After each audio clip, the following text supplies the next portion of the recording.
A series drop is coming next week to Marvel Snap with the original Series 4 cards. The rest of them, they're going down to Series 3. The Savage Legends cards are going down to Series 4 from Series 5. So you got Zabu, Sauron, Shadow King, Shanna, and Dazzler.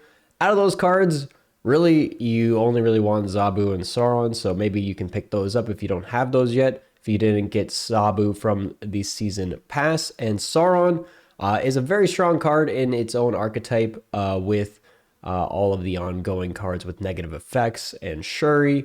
I would say out of the Series 3 cards that are dropping down, M'baku is kind of playable in some lockjaw lists, but probably not optimal. Attuma, you can play with some Shuri lists and some other lists that have some card protection or zero lists.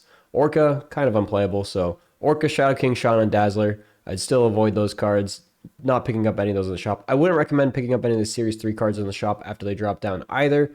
But I would maybe recommend picking up Sauron if you want to try a new zero-like list.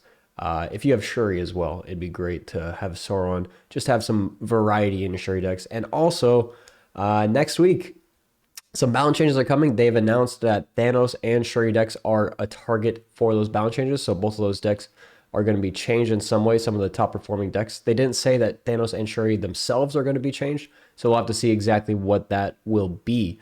So Sauron might be better or worse depending on what actually changes with those decks.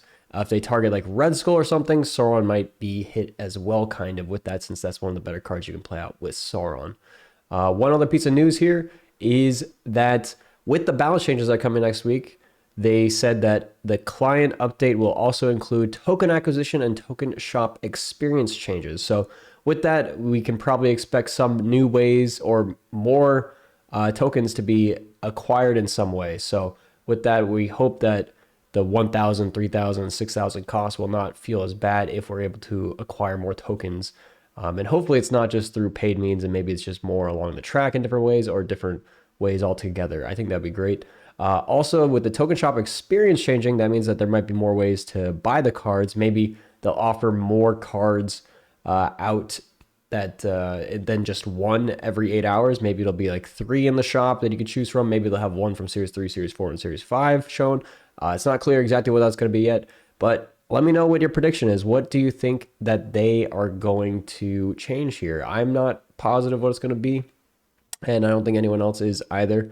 But I'm hoping for some big changes here. I would expect incremental changes here, nothing too groundbreaking. I think just like a couple more tokens here and there, and then maybe like a couple more choices in the shop.